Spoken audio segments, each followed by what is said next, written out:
Assalamualaikum warahmatullahi wabarakatuh. Okey, saya akan menerangkan teori penyelesaian kerja. Nama saya Muhammad Hafid bin Mansur, GB 03663. Okey, teori penyelesaian kerja ni diperankan oleh Rin Davis dan Lloyd Lovepeace lah.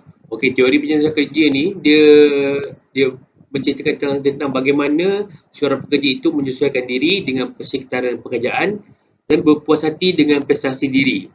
Okey, teori ni berbeza dengan teori lain kerana dia memfokuskan pada prestasi kerja. Manakala teori yang lain memfokuskan kepada pemilihan kerja.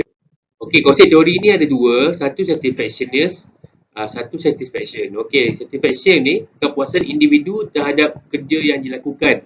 Manakala satisfactionness ni kepuasan majikan terhadap prestasi pekerja.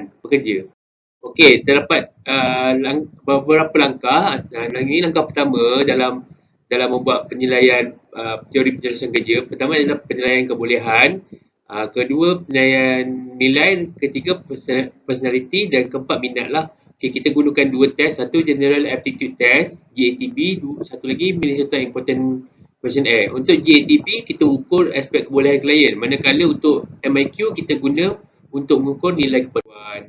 Okey, ini langkah satu untuk menilai kebolehan pekerja. Kita ada 9. Pertama, kebolehan pembelajaran umum, kebolehan percakapan, kebolehan angka, kebolehan spesial, persepsi bentuk, kebolehan pengeranian, koordinasi masa atau tangan, dexterity jari dan dexterity manual. Okay. Langkah pertama lain seperti nilai ada 3. Pertama altruism, kedua keselamatan, yang ketiga autonomi.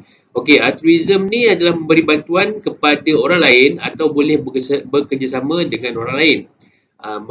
Kedua adalah keselamatan. Keselamatan adalah rasa selamat fizikal dan psikologikal. Untuk autonomi pula ialah berkeupayaan melakukan pekerjaan dengan cara tersendiri tanpa arahan dari pihak atasan. Okey, personality. Personality ni terbagi pada 4. Pertama adalah ketangkasan, kedua adalah pace, ketiga adalah rhythm, keempat adalah ketahanan. Ketangkasan ni adalah seperti cekap dalam melakukan pelbagai kerja atau tugasan. Pace, usaha yang diberikan terhadap suatu pekerjaan. Rhythm adalah corak usaha individu. Ketahanan adalah tempoh atau jangka masa individu meneruskan tugasan. Okey, untuk minat pula, masih dalam langkah satu adalah minat wujud berdasarkan interaksi hubungan antara kebolehan dan nilai kerja individu. Boleh dicerminkan melalui hobi atau aktiviti kesukaan individu.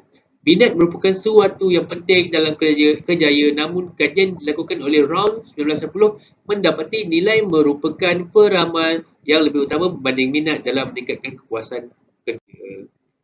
Okey, corak kebolehan. Okey, ini untuk langkah 2 pula, mengukur keperluan dan keadaan kerjaya. Terbagi kepada 2, corak kebolehan dan corak nilai. Okey. Next. Okey, corak nilai apa? Okey, diperkenalkan oleh David Rocky juga. Menjadikan occupational reinforcer pattern untuk menilai sejauh mana suatu pekerjaan memperteguhkan nilai individu. Okey, occupational reinforcer pattern ni dia melalui pembangunan dia ada dia guna Minnesota Job Application Questionnaire bagi melihat 20 keperluan nilai individu lah. Okey, kemudian 3, kombinasi kebolehan dan nilai. Data dan maklumat kebolehan dan nilai boleh digabungkan untuk mendapatkan maklumat yang lebih jelas tentang suatu pekerjaan.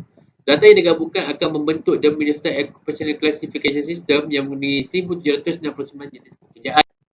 Okey, langkah 3, padanan kebolehan, nilai dan peneguhan. 3 alat ujian yang boleh digunakan untuk membuat padanan nilai dan kebolehan terhadap occupational ability. Pertama, MIQ, kedua GATB, ketiga MOCS lah, Minnesota Occupational Classification System.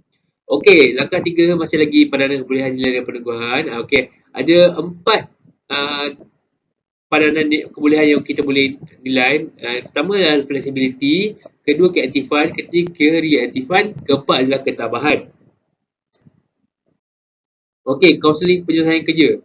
Okey, teori penyelesaian kerja boleh diaplikasi untuk menilai atau mengenal pasti masalah penyelesaian individu di tempat kerja. Antara penyebab kepada kesukaran individu menyesuaikan diri dengan kerjaya adalah kemahiran, kebolehan yang dimiliki individu tidak sepadan dengan kemahiran yang diperlukan suatu pekerjaan. Individu mengalami kesukaran jika pekerjaan memerlukan kemahiran kebolehan yang melebihi kemampuan.